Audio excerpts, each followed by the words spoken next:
because it's so good, I wanted to throw in the second derivative test for relative extrema.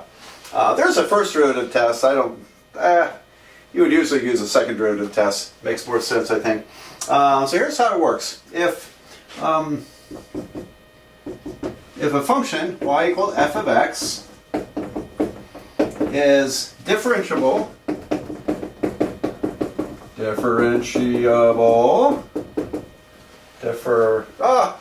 I did it again, I misspelled it.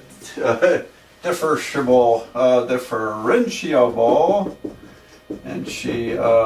there we go. I think I got that right. Over an open interval.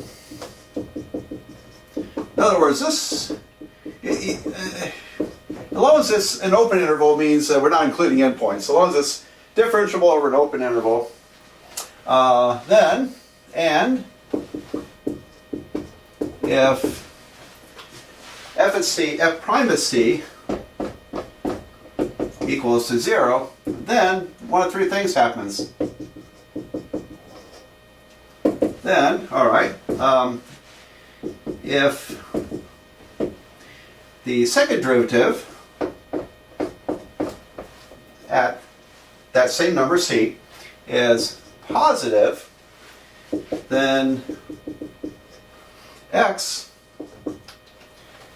is at a local, what would it be?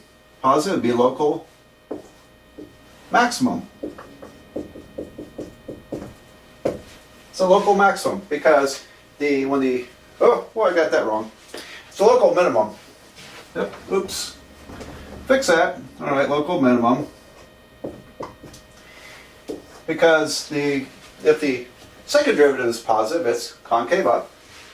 And so down here, where the first derivative is 0, we have the horizontal tangent line, has to be a local minimum.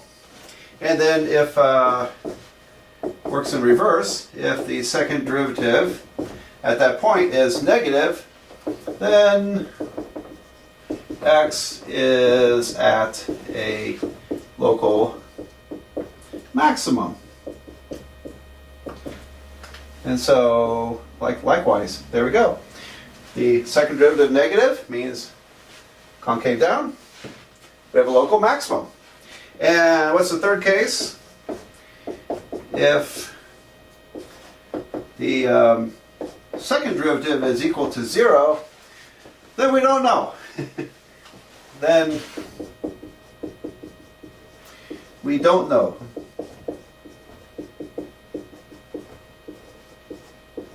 Don't know what. We don't know if it's a local maximum or local minimum or local or relative extrema. By the way, the words local and relative really mean the same in this context. I see I put relative extrema up here.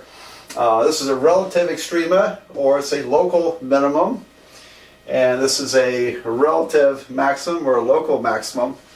Or local, yeah. So anyway, let me show you some examples of this before I erase all this. Well, I'm going to erase all that to make room for it. I want to show you some examples of what happens on part 3.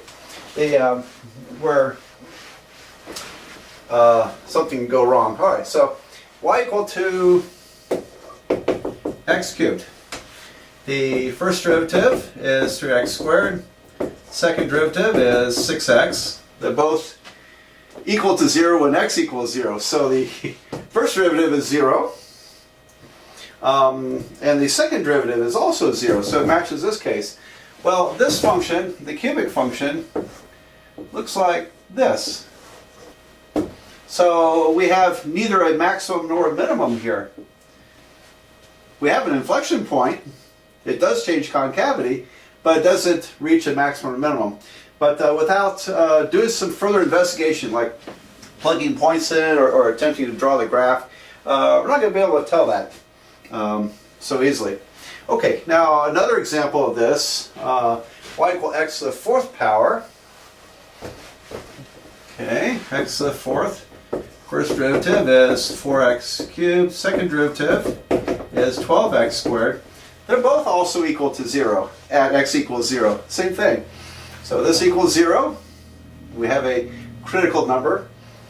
At 0, the second derivative equals 0. So it's this situation again. And here's what that graph looks like. It resembles a parabola. It's a little more squared off. So it's not a true parabola. It's kind of a little bit squared off. But look at that. It doesn't change concavity. It's concave up. There is a local maximum or local extrema here. Local maximum, though, or relative. Let's say maximum. There's a local minimum here, or relative minimum. And but we can't tell just based off only this information. We can't tell. We'd have to, plug some numbers in, see how it looks, see what's happening there, or attempt to graph it. Think about what's the concavity here, what's the concavity there, and we could probably smoke it out that way. All right, so we just simply don't know. It may or may not be case 3 may or may not be a relative maximum or minimum or relative extrema. Just more analysis has to take place. So that's the second derivative test, and so it is possible, as long as case 1 or case 2 holds, it is possible to determine if where the local extrema are for a function without looking at the graph, which is kind of neat. So we'll kind of use that idea in when we study optimization.